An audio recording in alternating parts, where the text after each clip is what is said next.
Namo tassa bhagavato arahato samma sambuddhassa. Namo tassa bhagavato arahato samma sambuddhassa. Namo tassa bhagavato arahato samma sambuddhassa. Dear meritorious, humble devotees and dear Dhamma friends. Today also we are going to listen to another exposition of our great teacher, Gautama Samma Sambuddha. Before we commence today's sermon, as usual, let's take a few moments to pay our homage, to pay our gratitude towards our great teacher, who is the Blessed One, who is the Exalted One, and who is the Supremely Enlightened One, who is Tathagata Gautama Samma Sambuddha. We should pay our homage to our great teacher on behalf of the effort what he has undergone in order to achieve the Buddhaship, and what he has given to this world as the Dhamma to end the samsara, to end the sufferings, and what should be followed to achieve those noble paths, fruitions, and the ultimate Nibbana. And also we should pay our homage to the Saddhamma, what is taught by the Tathagata Samma Sambuddha throughout his 45 years, what contains all the practices, all the paths, all the instructions, what we have to follow to achieve the path, noble paths and the noble fruitions, what admonished by the Lord Buddha. And today also it prevails in its purity level.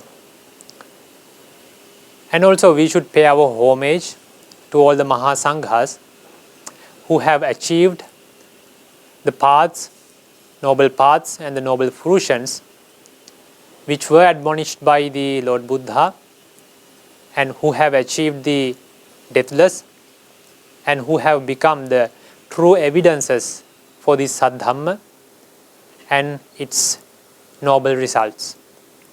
And also we should pay our gratitude towards all the Mahasanghas who have sacrificed their lives, who have dedicated their lives in order to protect this Saddhamma, and who have conveyed this Saddhamma to our hands in its pure level. So having paid the homage to the Buddha, Dhamma and Sangha, let's start today's Dhamma sermon. Our great teacher, the Buddha's first Dhamma sermon was Dhamma Chakka Pavattana Sutta, which is based on the most precious thing or most precious teaching among all Buddha's teachings. That is the teaching of noble truths. They are the noble truths of the suffering, the noble truths of the origin of the suffering, and the noble truth of the cessation of the suffering, and the fourth one, the noble truth of the path for the cessation of the suffering. So, since it is the core or the essence of the Saddhamma or the Buddha's teachings, as a disciple we all should have a substantial or a considerable understanding about these four noble truths. So we have discussed earlier about these noble truths, and today also we are going to discuss about a part of the fourth noble truth, which is the path we have to follow to achieve the liberation. But we are going to discuss only a part of that today. When we consider about the the fourth noble truth. It is eightfold. It has 8 elements as the path. They are the right vision or the right view, right thoughts, right speech, right action, right livelihood, right effort, right mindfulness, and right concentration. These are the 8 elements which are included in the fourth noble truth. That is the path for the liberation. So we can understand, we can identify there are 3 segments in our sasana, and whatever we discuss or whatever we elaborate in this sasana or the practice, it can be divided into 3 main segments. Whatever a sutta or whatever the practice in the whole sasana, also we can converge into these 3 main categories. And according to the Buddha's word, Buddha's teaching, it is defined as the beginning of the sasana, middle of the sasana, and the end of the sasana. So what are those beginning, middle, and the end? They are sila, the morality or the virtue, and the samadhi, the concentration, and the panya, the wisdom. So all the Buddha's teaching can be converged to these main 3 categories. So according to that, these eightfold noble path can also be converged or categorized into these 3 main categories. So the middle 3 parts, the right speech, right action, and right livelihood, they are categorized under the sila segment, the morality, and the right effort, right mindfulness, and right concentration are classified under the category of samadhi, concentration category. And the first 2, the right view and the right thoughts, can be categorized under the panya segment, the wisdom. So today we are going to talk about the first part, the sila segment, what is the morality, and we are going to discuss about the benefits, rewards, and what are the aftermath if you don't develop the sila, and those kind of things.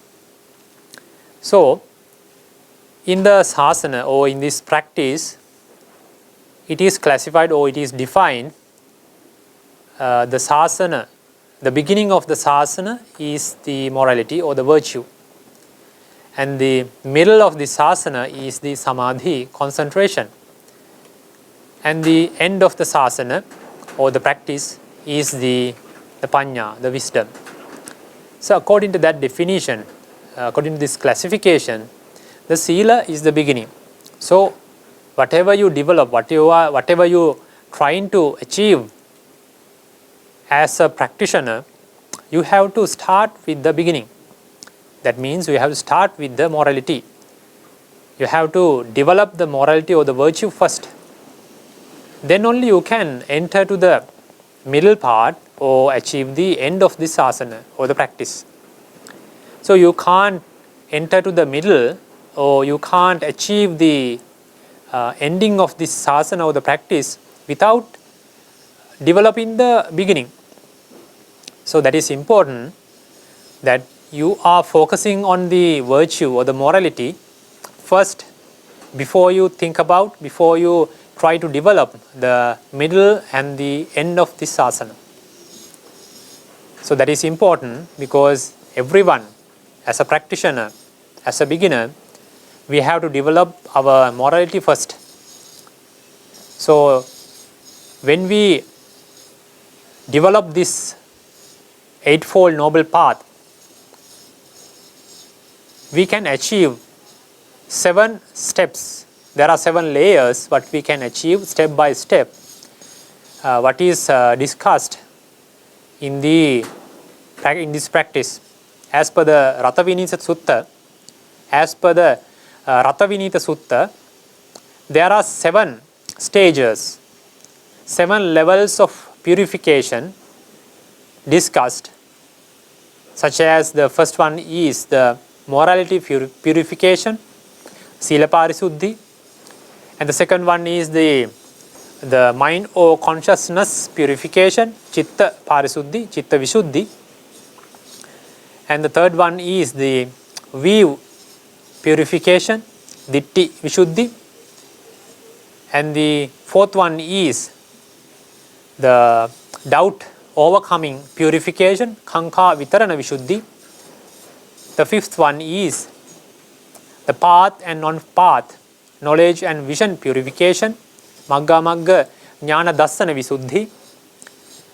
And the sixth one is the practice, knowledge and vision purification, that is the Patipada Jnana Dassana Visuddhi. And the seventh one, the last one, is the knowledge and vision purification, the Jnana Dassana Visuddhi. So these are the 7 segments or the 7 layers, 7 steps, what we can achieve step by step by achieving the lower levels. By the step by step, you can achieve the higher levels as per the completion of the lower steps. So even though in these 7 steps of purification, the Satta Visuddhi, we can converge all these 7 steps into the 3 main categories. That is the first one, the Sila Visuddhi, the morality purification can be included in the Sila segment, the morality or the virtue.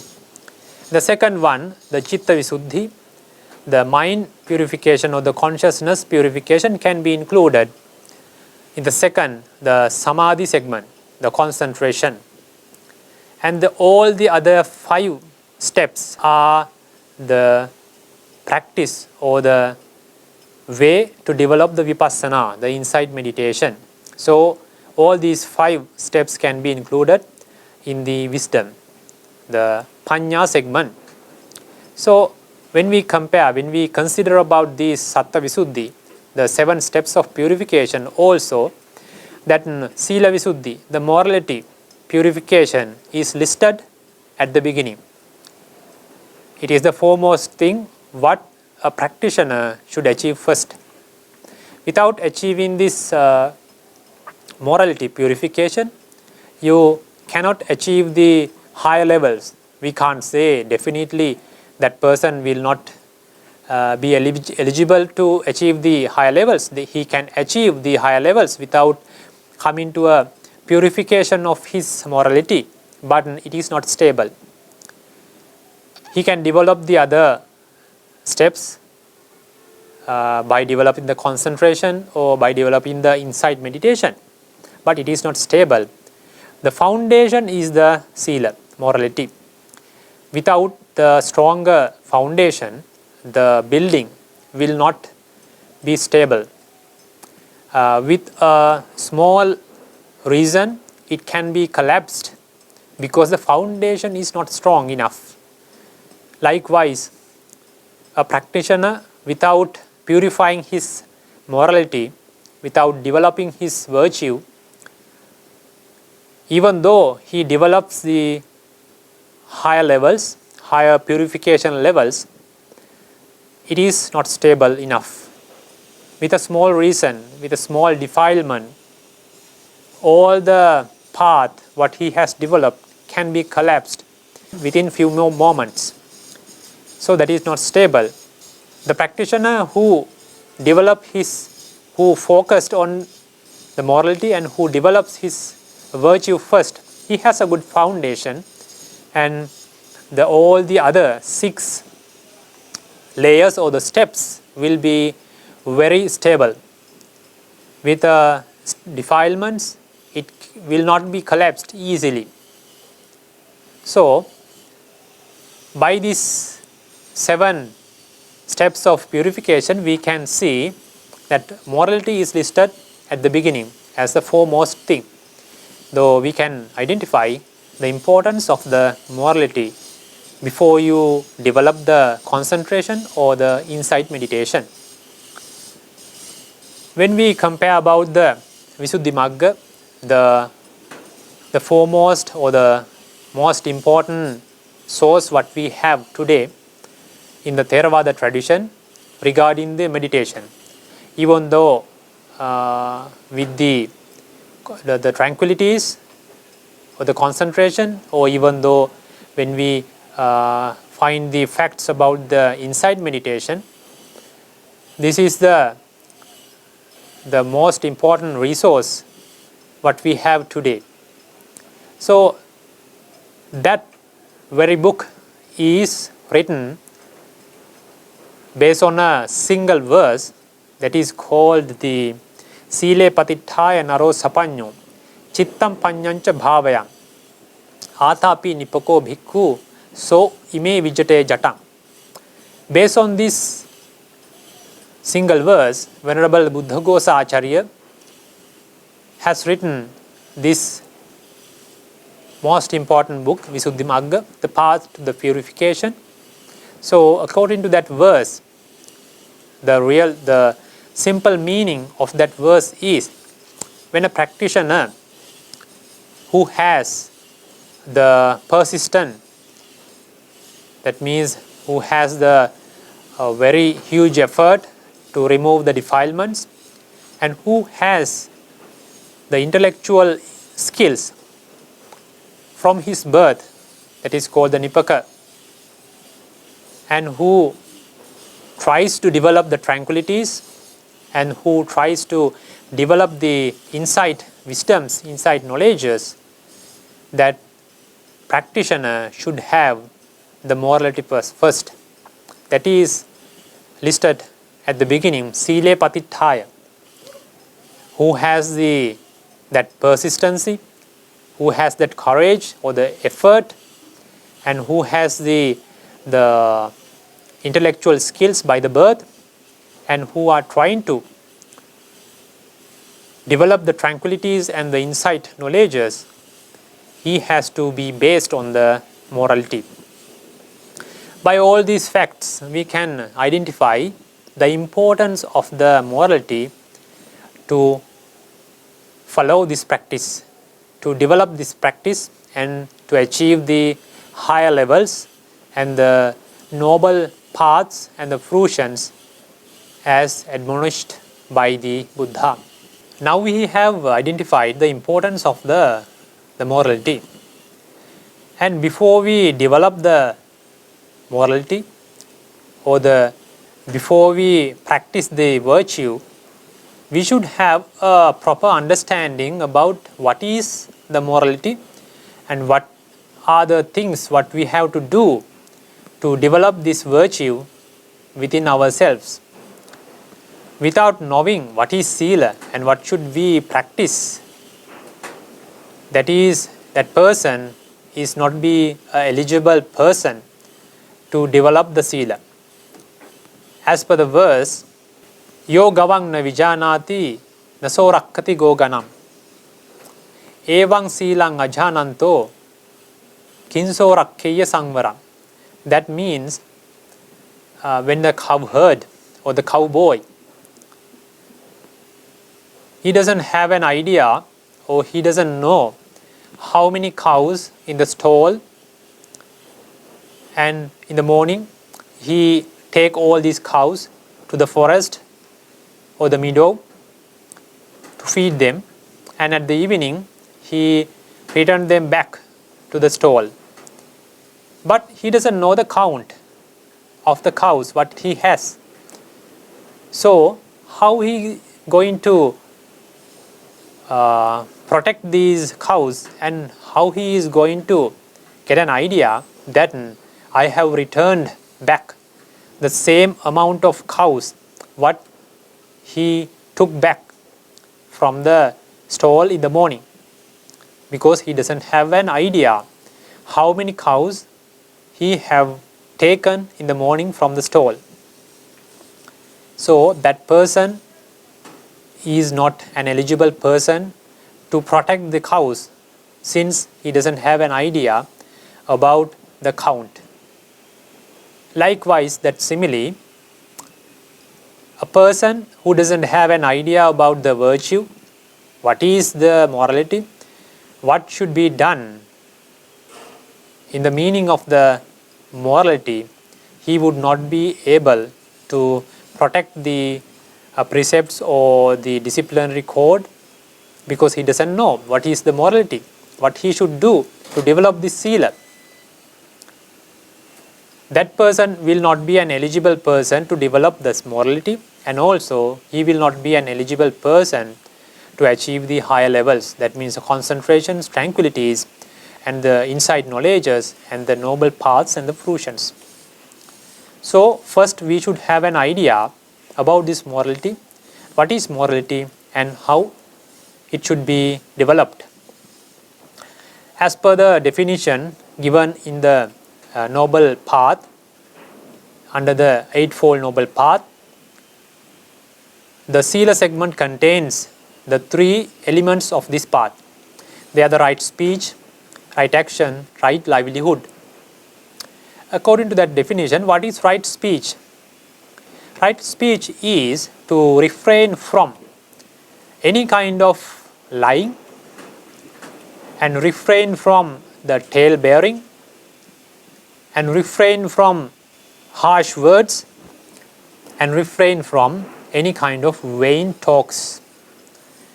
These are the definitions under the right speech described under the eightfold noble path.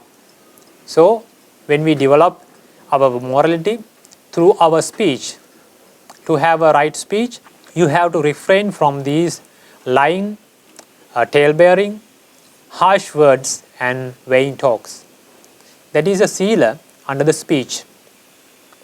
And under the right action, what is defined as right action? Refrain from killing the other beings, and refrain from any kind of taking what is not given, and refrain from unlawful sexual intercourses. So one who needs to develop his morality, by his action he has to develop these three perspectives. So he has to avoid from killing the other beings, and he has to refrain from taking the things what was not given, and avoid the unlawful sexual intercourses. Then only he can develop the morality through his action, and he will be an eligible person to achieve the higher levels, or develop the higher levels. And under the right livelihood, what is defined as right livelihood? That is the refrain from professions that hurts the other living beings, or what makes injuries to the other living beings. That means to refrain from any kind of trade in living beings, and refrain from trading in meat, and the trading in intoxication substances, and the poisons and the arms. So one who refrains from these kind of professions, that person is developing the right livelihood. So according to the eightfold noble path, these are the definitions given under these three segments. So now we have an considerable idea about what is morality, and what we should do to develop this morality, and what we should not do to protect the morality.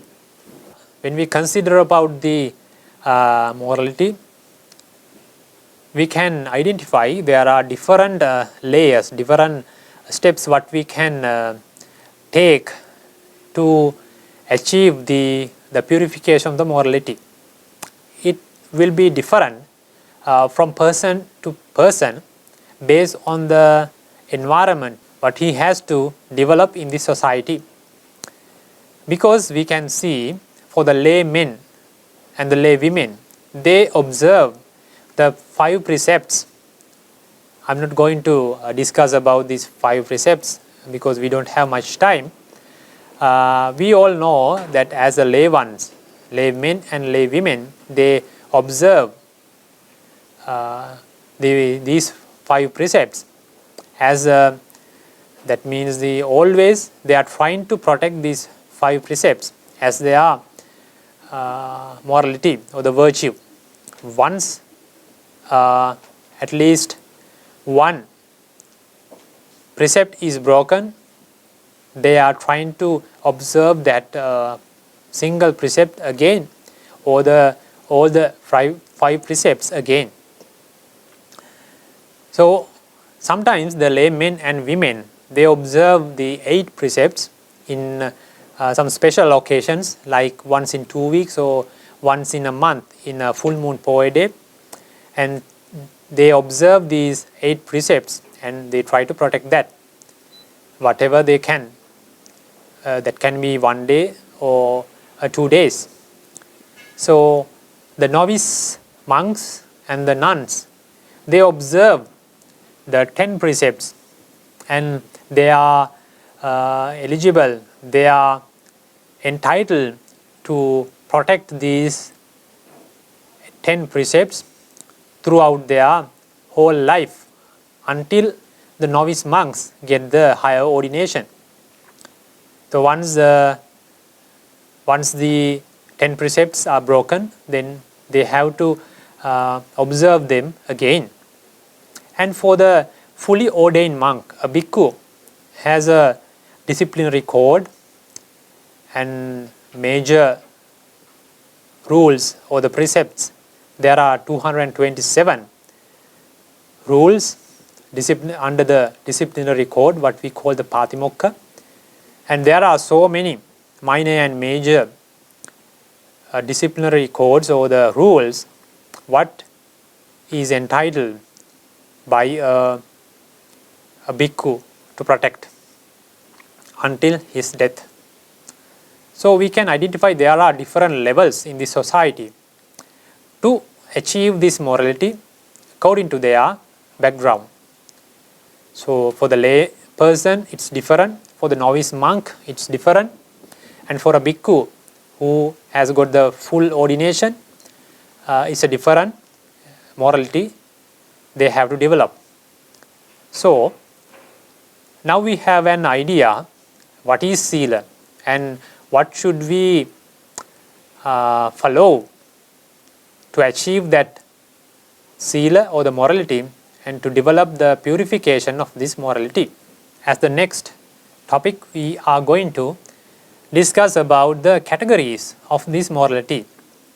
There are things what we observe as the precepts or the rules, and the morality is not just the rules. There are few classifications under this morality. So the most important and widely used classification is the fourfold classification about the morality. The first one is the Patimokka Sangvara Sila. Under this fourfold classification, the first one is the Patimokka Sangvara Sila, which is the restraint with regards to the disciplinary code. For the laymen or women, it can be the 5 precepts, or the 8 precepts. For the novice monks, it would be 10 precepts, and the fully ordained monk, it is Patimokka, and the whole rules what are stated in the Vinaya Pitaka, the Pali Canon. So the Patimokka Sangvara Sila is the restraint. So he has to follow, and sometimes he has to refrain based on the rules what is given in this disciplinary code, the Patimokka. That is the major 227 rules for a bhikkhu, and there are so many minor and major rules and regulations under this disciplinary code. That is the Patimokka Sangvara Sila. That is stated, that is very specified. So what we can identify these are the rules, so we have to follow them, or we have to protect them on behalf of the purification of the virtue in ourselves. The second one of the fourfold classification is the Indriya Sangvara Sila. That is the sense restraint. The sense restraint means we have sense faculties, the eye faculty, the ear faculty, nose faculty, and the tongue faculty, and the body faculty. So we are taking objects from the external world through these sense faculties. So this Indriya Sangvara Sila specifying what we should follow when we get the objects through these sense faculties. Let's take an example. When we see a colorful thing, what we like to see, let's take a colorful object or a scenery, what we want to see, then we see these object or objects through our sense eye faculty, and we take that object to our mind. If we are very keen on these kind of objects, then we have a craving or the greediness towards these visual objects, and we make an attachment towards these visual objects. So then the craving develops in our mind. Within a few moments, we will be having a requirement develop in our mind, then we want to see it again and again. And sometimes we may want to possess them, to achieve them, to take those things home, or to achieve these things, possess these things under your control. So that is developed within your mind because you didn't contemplate these objects or the visual objects.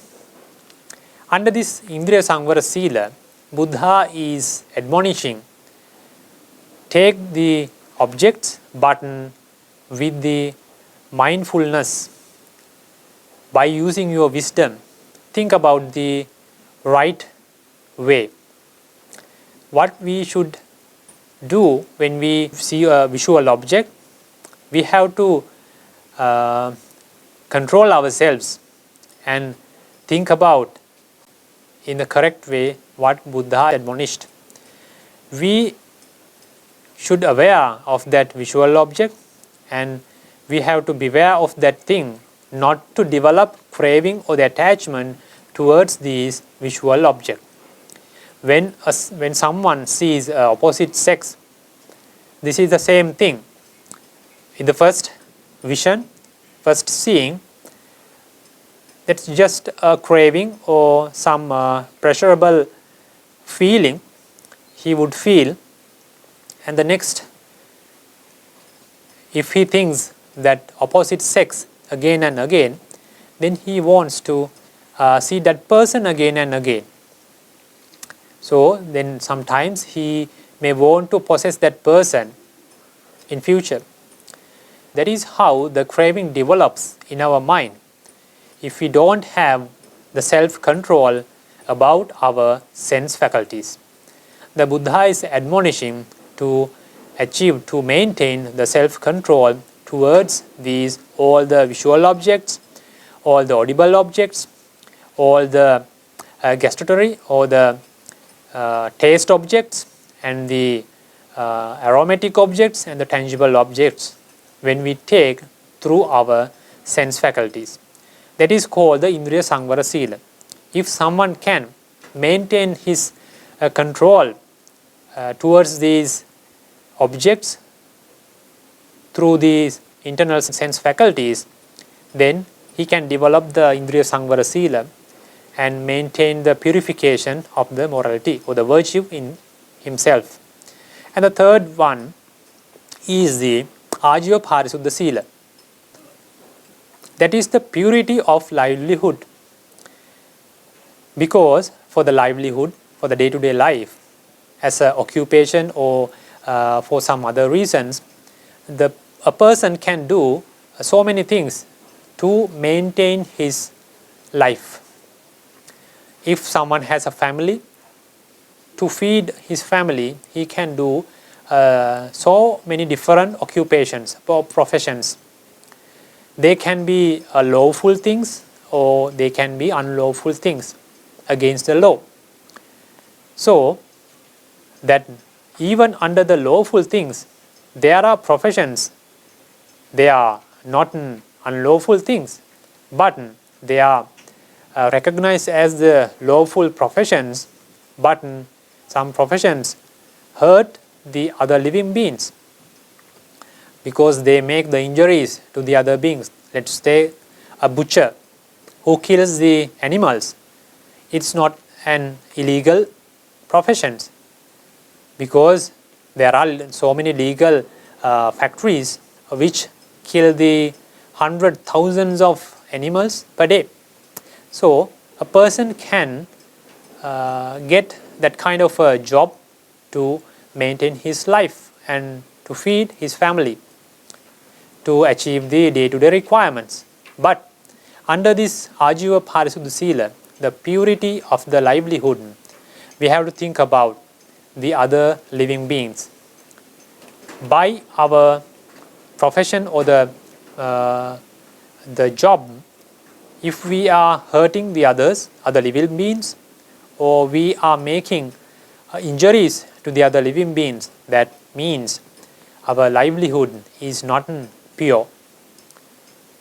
It is spoiled with the akusala, with unmeritorious deeds.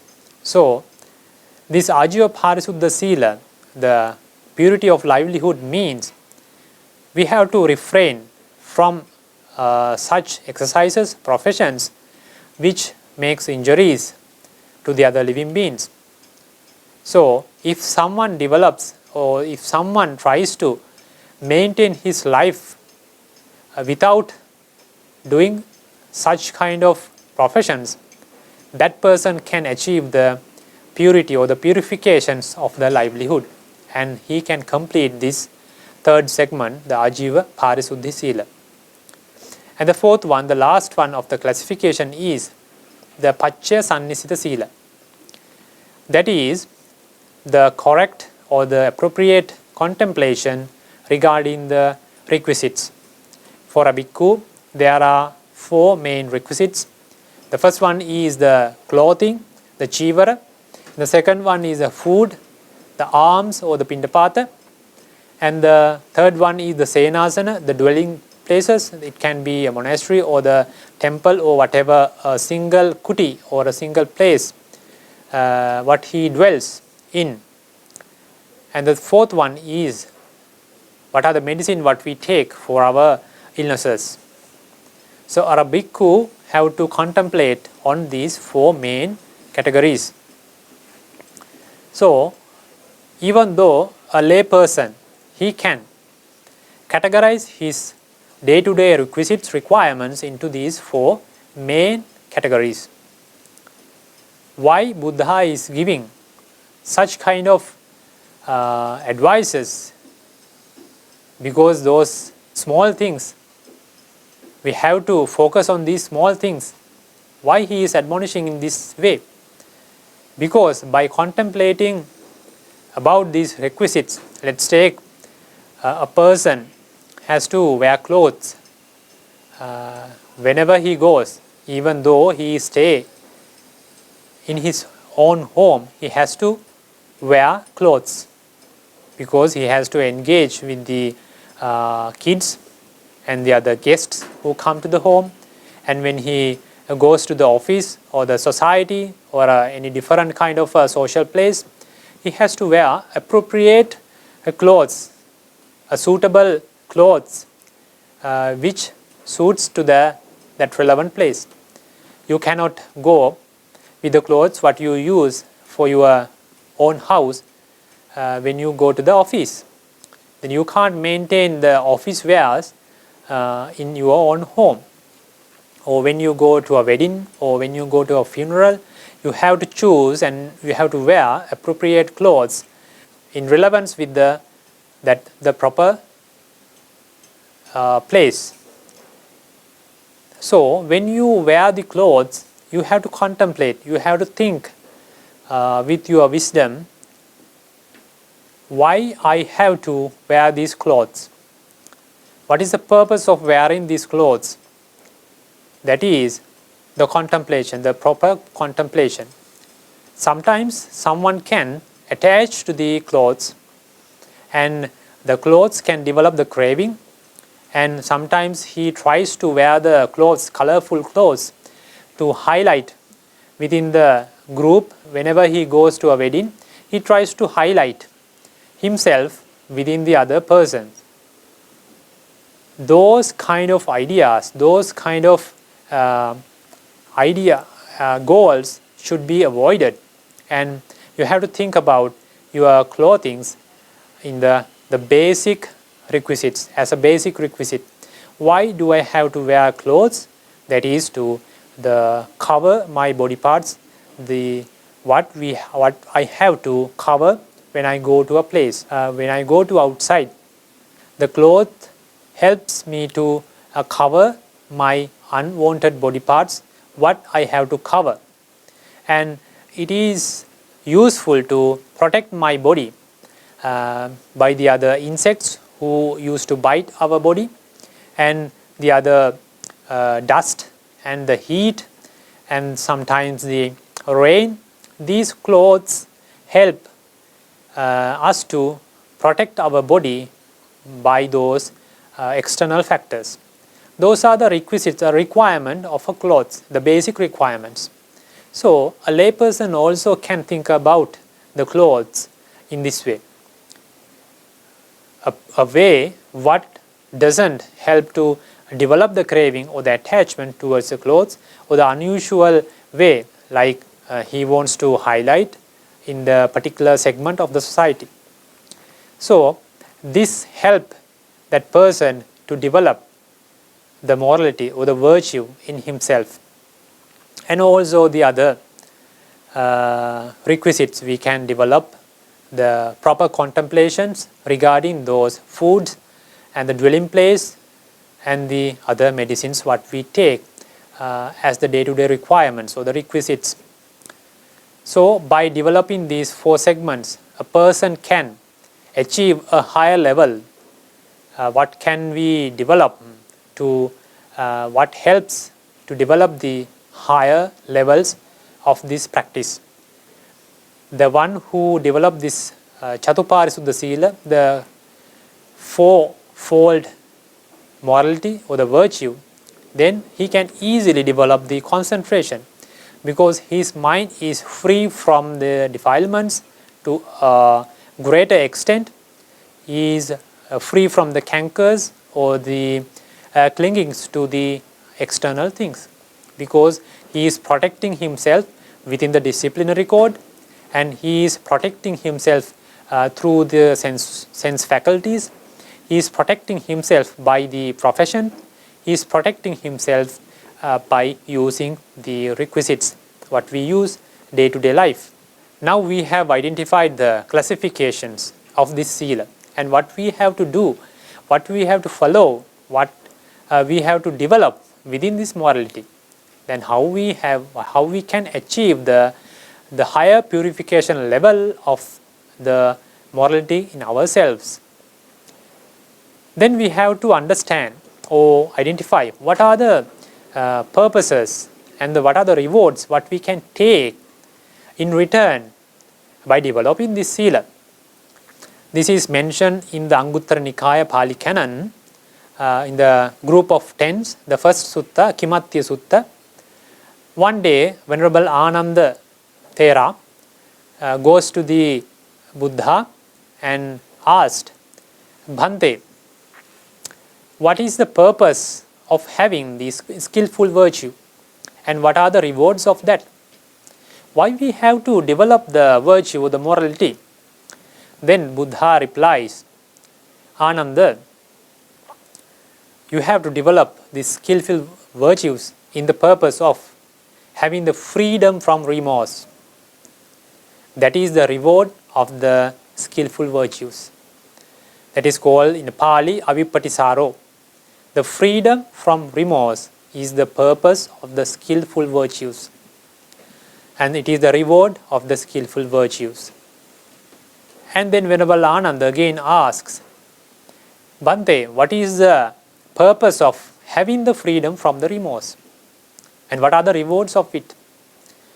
Ananda, you have to achieve the freedom from the remorse to have the joy as the purpose. And the joy is the reward of having the freedom from the remorse. Joy is the pamujja, or the lower level of the happiness, not the unmatured happiness, the joy. And again he asks, what is the purpose of that? The purpose of having the joy is the rapture, the developed happiness, the matured happiness, what is called piti. That it is a reward. The rapture is the matured happiness is the reward of the joy. And what is the purpose of that? What is the purpose of having that matured happiness or the rapture? The purpose of having the rapture is the serenity, the passaddhi, the calm down state of your body and the mind. And it is a reward of the matured happiness, the piti. And what is the purpose of having the calm down state or the passaddhi or the serenity? The Buddha is answering, the purpose of having that serenity is to have the pleasure or the comfortability in your body and the mind, the convenience, the relaxation, and it is a reward of the serenity. And what is the purpose of this serenity? What is the purpose of this relaxation or the sukha? And what is the reward of this sukha? What is the reward of this comfortability, relaxation, or the pleasure? The purpose of having the comfortability, relaxation, or the sukha is to have the concentration, the samadhi. And the concentration is the reward of that. And why we have to develop concentration? The purpose of the concentration is having the vision and the knowledge about the realities, what actually they are. That is the reward of that. We call the yatha bhuta jnana dassana. In the commentary, it is saying this yatha bhuta jnana dassana means the unmatured insight, taruna vipassana. That is the not developed insight wisdom. Because as we discuss about the results, this is the unmatured insight wisdom. Yatha bhuta jnana dassana. The knowledge and the vision about the realities, what actually they are. Then what is the purpose of that? What is the purpose of having the knowledge and the vision about the realities, what they actually are? The purpose of this is to have the disenchantment or the detachment and the dispassion, nibbida and viraga. Disenchantment is nibbida, dispassion is the viraga. In the commentary, this nibbida is defined as the developed or the matured inside wisdoms. And the viraga is defined as the maggas. What are the noble paths? What you achieve at the climax of the insight meditation. And through these maggas, through these noble paths, you can remove or eliminate all the defilements step by step, all the cankers, all the clingings step by step by the Sotapatti Magga, Sakadagami Magga, Anagami Magga and arahanta, magga. The viraga is defined as these 4 noble paths. So, achieving the disenchantment or the detachment and the dispassion is the purpose of having the vision and the knowledge of the realities, what actually they are, and the reward is that. Then what is the purpose of having that disenchantment or the dispassion? The purpose of achieving disenchantment and the dispassion is to achieve the release or the liberation and the vision and knowledge. Vimutti jnana dassana. In the commentary, that vimutti is defined as the 4 palas. That means the 4 noble fruitions, what we can achieve by as a supramundane states. And the jnana dassana, the knowledge and the vision is defined as the reflection on the paths what he achieved, the fruitions what he achieved, and the nibbana. We call the paccavakkana jnana, the reflection wisdoms. So these are the results step by step. At the end of this sutta, Buddha is saying, Ananda, the skillful virtues lead step by step that practitioner to the nibbana, to the ultimate goals, to achieve the 4 maggas, to achieve the 4 palas, all the noble paths and fruitions, and the ultimate nibbana, the liberation. So we can identify all these results begins with the skillful virtues. It begins with the morality. Without having the morality, no joy. Without having the joy, there is no rapture. Without having the rapture, no serenity.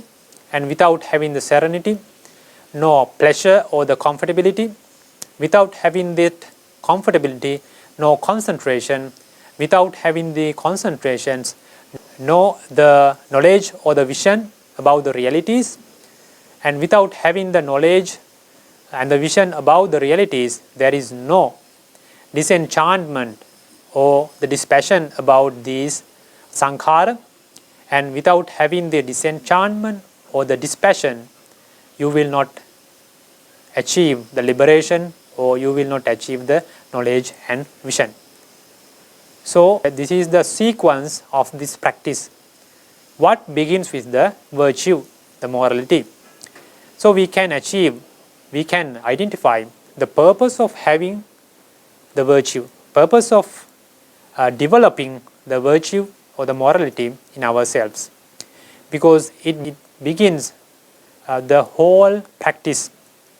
And once a practitioner develops this morality or the virtue in himself, then that virtue lead himself until he achieves the ultimate goals or all the noble results, all the noble paths and the fruitions what admonished by the Buddha. And one day he can achieve the liberation, when he can eliminate all the defilements, cankers and the clingings from his mind. In that way we can identify the importance and the purpose of having the virtue and what are the rewards of having or developing the virtue. Then we are going to discuss about the 5 stages, what a person can achieve by developing this morality or the virtue.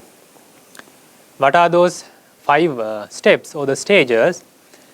In Pali words, I would state first Pariyanta Parisuddha Sila and Apariyanta Parisuddha Sila, Paripunna Parisuddha Sila, Aparamatta Parisuddha Sila and Patippasati Parisuddha Sila. These are the 5 stages what a person can achieve step by step by developing his own virtue.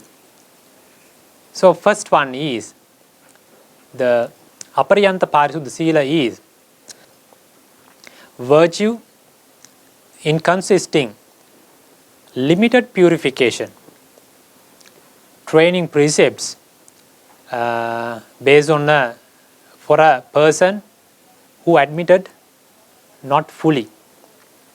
That is a person relevant to a worldling, that means a putujjana person who have not ordained. We consider a lay person or a novice monk belongs to this category. That person, that lay person or the novice monk has only very limited sila, very limited precepts, or the disciplinary code is very small, limited. By developing the virtue within this scope, he can achieve the apariyanta parisuddha sila, that is with a limited scope. Then that person in one day in future, by developing his virtue, then he become a monk, and he become a fully ordained monk, a bhikkhu with a high ordination. Then he is entitled to protect the disciplinary code, that is without limitation, the apariyanta parisuddha sila, that is virtue in consisting unlimited purification training precepts with regards to the person fully admitted. That is, a bhikkhu doesn't have a limitation for the rules, almost limitless. In Visuddhimagga, there is a verse that shows the exact number of rules and regulations which are stated in the Pali Canon, the Vinaya Pali Canon, Vinaya Pitaka. That is, Navakoti Sahassani Asiti Sata Kotiyo Panyasa Sata Sahassani Chattinsata Purapare. That is, when you compare in the standard numbers, that is, all the codes, all the rules and regulations which are stated in this Pali Vinaya Pitaka are 91 billion, 805 million and 36 rules. How many rules a person who have fully ordained, a bhikkhu, is entitled to? That he has to protect all these rules as a bhikkhu. There are in the disciplinary code what we recite once in every 2 weeks or once in every 15 days, that contains on the major 227 rules, and in the Vinaya Pitaka, when we count, that is limitless. That bhikkhu is entitled to unlimited precepts or the disciplinary code.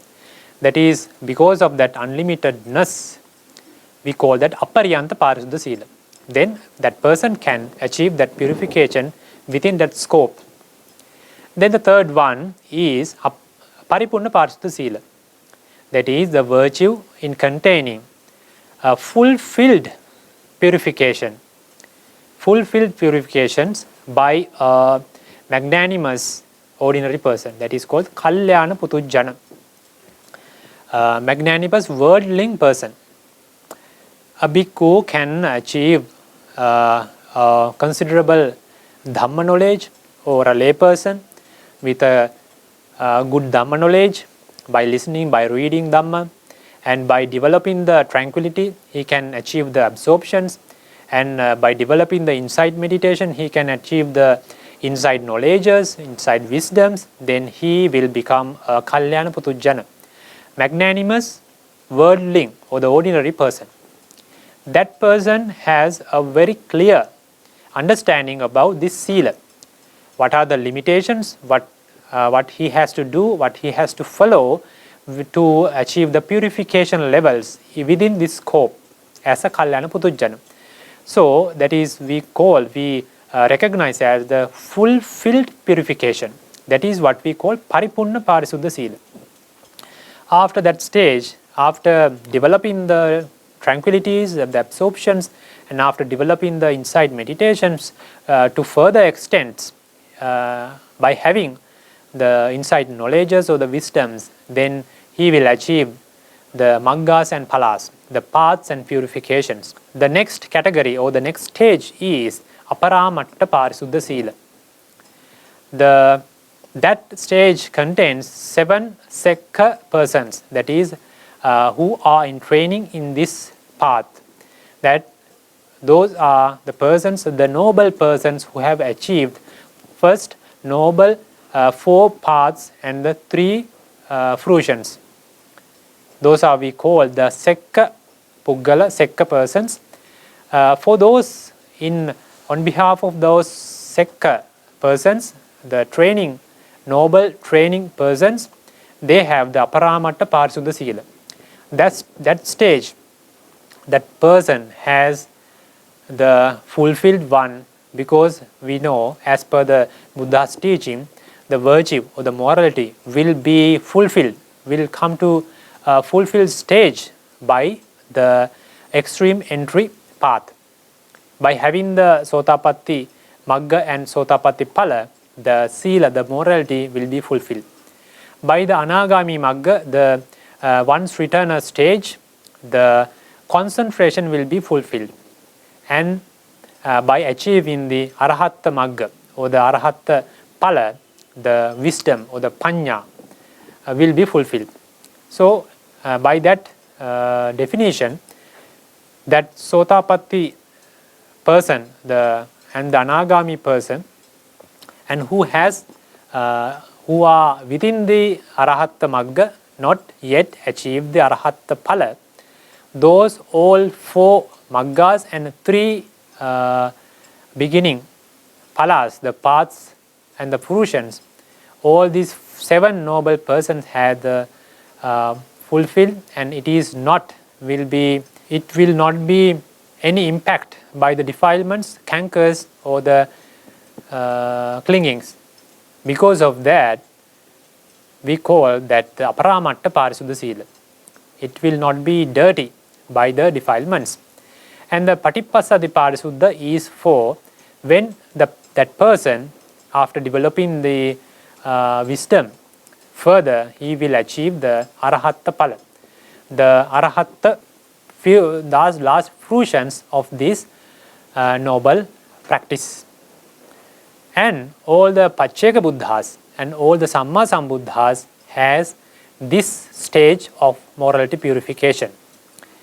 When the person achieved the Buddhaship, the Buddha stage, Samma Sambuddha stage, or once the person achieved the Pacceka Buddha stage, or once a person achieved the Arahatta fruition, Arahatta Phala, the fully delighted, fully enlightened person, then that person's morality, virtue, will not be having any impact by the defilements or the cankers.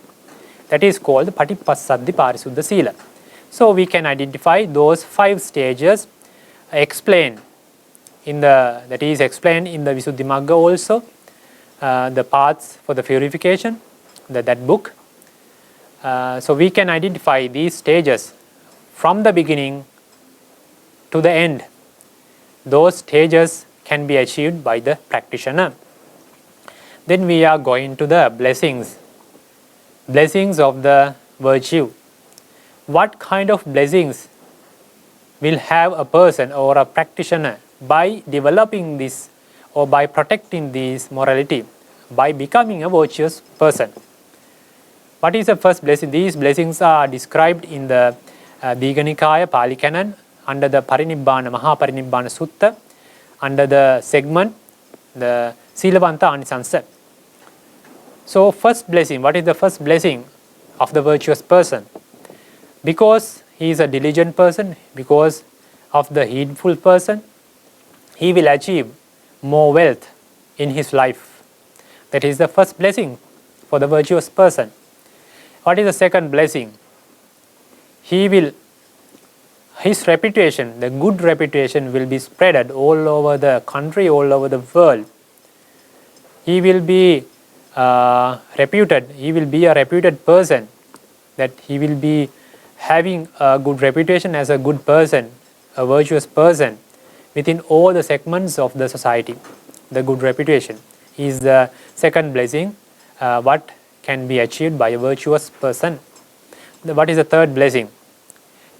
Whatever the person, whatever the segment in the society, it can be contained with the intellectual segment, it can be virtuous segment, any kind of segment in the society, that virtuous person can enter without any hesitation, without any timidity, because he knows he is a good person, he is a virtuous person, he is not doing bad things to maintain his life, because he is protecting a disciplinary code what is suitable for him.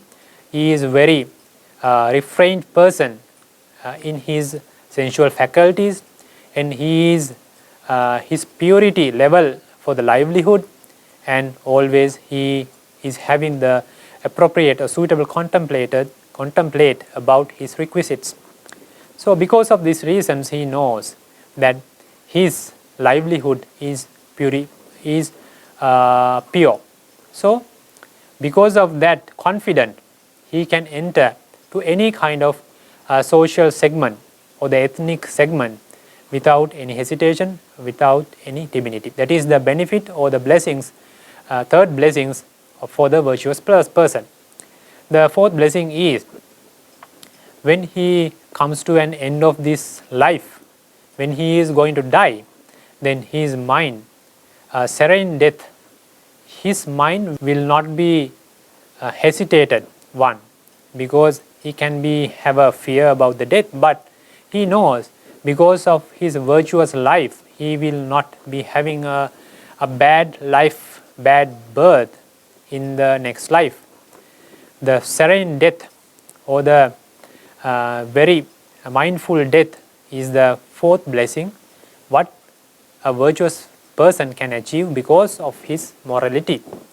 The last blessing is, after his death, he will be having a pleasing results or the desirable birth as the next life. That is the last or the fifth blessing what virtuous person can achieve. After having discussed the blessings of the virtuous person, I would like to discuss about there are four kind of people in this world as per the Buddha's teaching. As per the Anguttara Nikaya, the Pali Canon, the group of four, there is a sutta called Sikkhapada Sutta. In this sutta, the Buddha is mentioning about four categories of people. There are four different types of people characteristic about the morality or the virtue or morality. What are those four kinds of persons?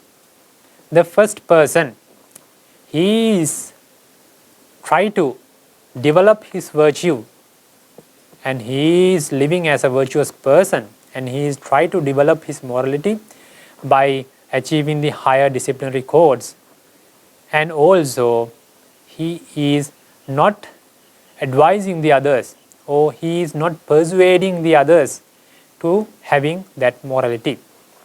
He is not giving any kind of things, any facts about the importance of the virtue, importance of having a virtuous life, and what are the blessings, what are the rewards, what are the importance of that virtue. So this is the first kind of person what Buddha is giving in this under this sutta. What is the second kind? There is a person who is not virtuous. He is not he has not admitted any kind of disciplinary code or any kind of rules, any kind of precepts, but he is advising the others to become a virtuous person. How the sila should be followed, how the morality should be developed, and what are the blessings of that sila, and what are the rewards a virtuous person can get by improving the morality. That is the second kind of person. And who is the third kind of person? In the third category, that there is a person who is not virtuous. He is not a person who is protecting any kind of disciplinary code or any precepts.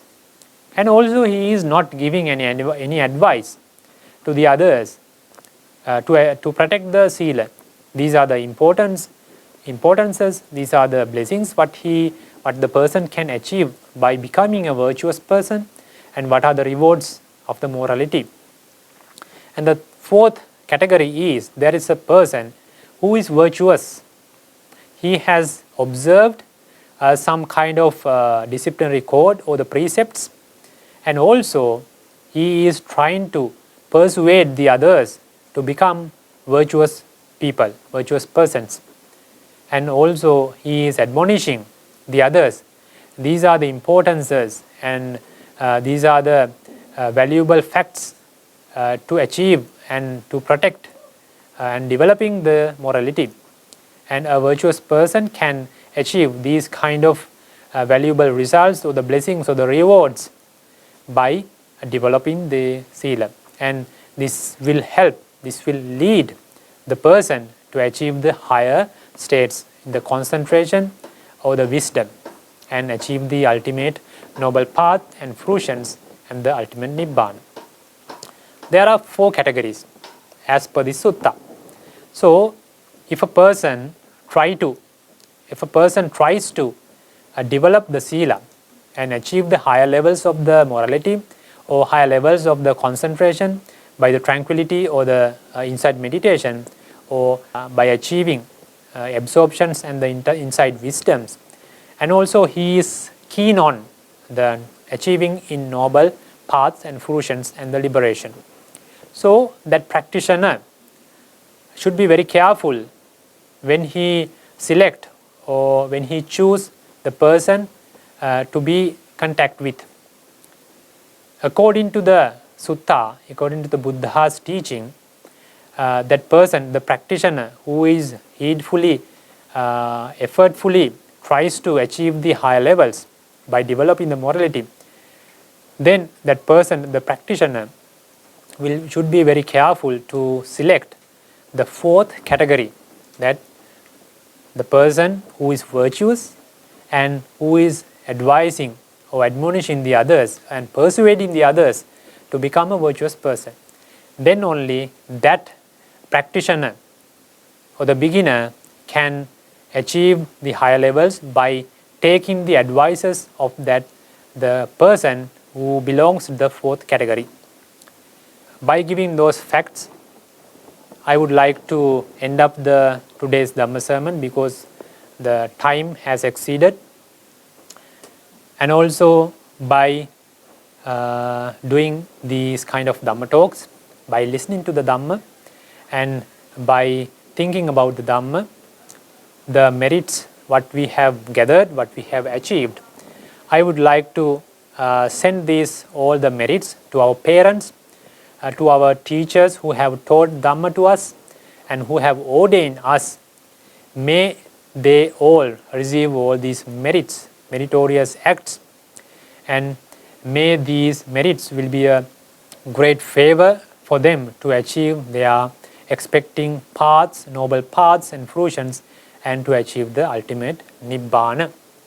And also I would like to send all these merits to all the relatives and the friends who have passed away, in the name of you, in the name of us. May all they receive all these merits, and may they have all the pleasing and desirable, comfortable results, and may they have a good favor by these merits to achieve their expecting noble results and paths and fruitions and the ultimate nibbana. And also I would like to send all these merits to all the devas, brahmas, who are protecting you, who are protecting us, the Sambuddha Sasana, the country and the whole world. May all those devas and brahmas receive all these merits, and may they have pleasing results by having those merits, and all these merits will be a cause for them to achieve their expecting noble results and the ultimate Nibbana. And also finally I would like to wish all of the devotees who have joined with us, all the Dhamma friends who have listened to this Dhamma sermon, may all you receive these all the merits, and may you all have all the blessings and pleasing results in this life, and also may you have good lives until you achieve the ultimate Nibbana. And all these merits will be a cause for you to achieve all the expecting noble results according to your expecting noble paths and the fruitions, and to achieve this noble Nibbana and the ultimate liberation. And I would like to wish you, may you all have the blessings of the noble triple gems.